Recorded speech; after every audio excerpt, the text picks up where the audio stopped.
And joining me online is Kristen Waggoner. She serves as CEO, President, and General Counsel of Alliance Defending Freedom. And as censorship regimes rise all over the globe, ADF is launching a new litigation team called the Center for Free Speech. Kristen, thanks so much for joining the show. Really appreciate it.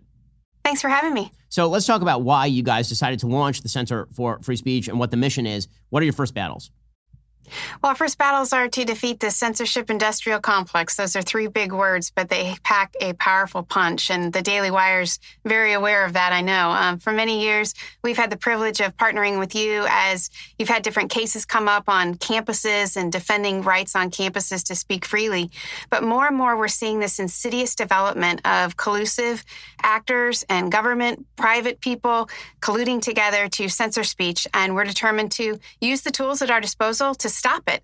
And I think that there's no greater moment and opportunity, but also no greater threat right now to where we're headed in the next season. We have to take this on and take it on now. It's pretty incredible to see how many states, left-wing states, particularly California, trying to crack down on elements that are clearly free speech. You have a case in which you guys are representing the Babylon Bee because California is basically now trying to ban satire or parody, it seems. Right. And these are tools that we haven't seen states necessarily use in the past as such overt censorship. So we have three cases right now that the center's already started on, which include laws that are trying to stop satire and parody like the Babylon Bee, but also even large platforms that are essentially turned into snitches on those who would post content that the government might disapprove of. We also have a case right now involving Sage Publications where peer-reviewed published articles that are used in litigation and in academic journals are being rolled back, essentially depublished in breach of contract in an attempt to censor views that the left ideologues don't like any longer. In this particular case, the case involves chemical abortion drugs, and it happened during the chemical abortion cases. But I just want to emphasize, I think that one piece of this is also just ensuring there's essentially transparency. And as the Daily Wire sued the Global Engagement Center and the things that are happening in the Texas lawsuit, we need to have more of that because we're seeing the government fund censorship and then hide behind private actors to do its dirty work. Yeah, I mean, I think this is a really important point. One of the things the government has been doing for a long time has been essentially using backdoor pressure to get private entities to engage in censorship. So given the Supreme Court's ruling in the last term that, for example, the Biden administration pressuring Facebook to take down particular content didn't amount to a violation of free speech, what do you make of that? Do you think that that is going to change going forward?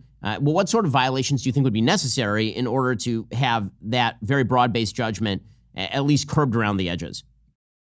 I think that the facts matter. You know that in terms of how a court's going to litigate a case, and we just have to keep trying. The one thing you have to do to litigate at the Supreme Court is have a lot of patience. They move in incremental steps. That ruling that you're referring to, Murthy, was based on standing, and essentially said there wasn't enough proof in the record to say that Facebook would have done these things on their own, that they wouldn't have done these things on their own, that they wouldn't have engaged in censorship on their own.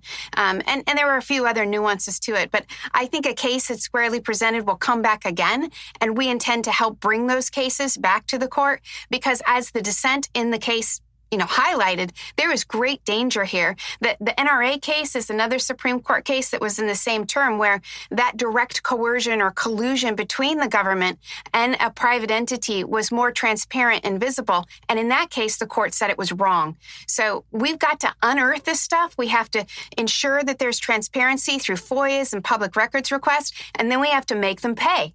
We have to ensure that the platforms that are engaging in this collusive relationship have a reputational cost and stake at place, but also that we're using all the legal tools we can to protect speech. Well, that is Kristen Waggoner. She's CEO, President, and General Counsel for Alliance Defending Freedom. They're doing amazing work. You can go check out all that they do at adflegal.org. Kristen, thanks so much for the time. Really appreciate it.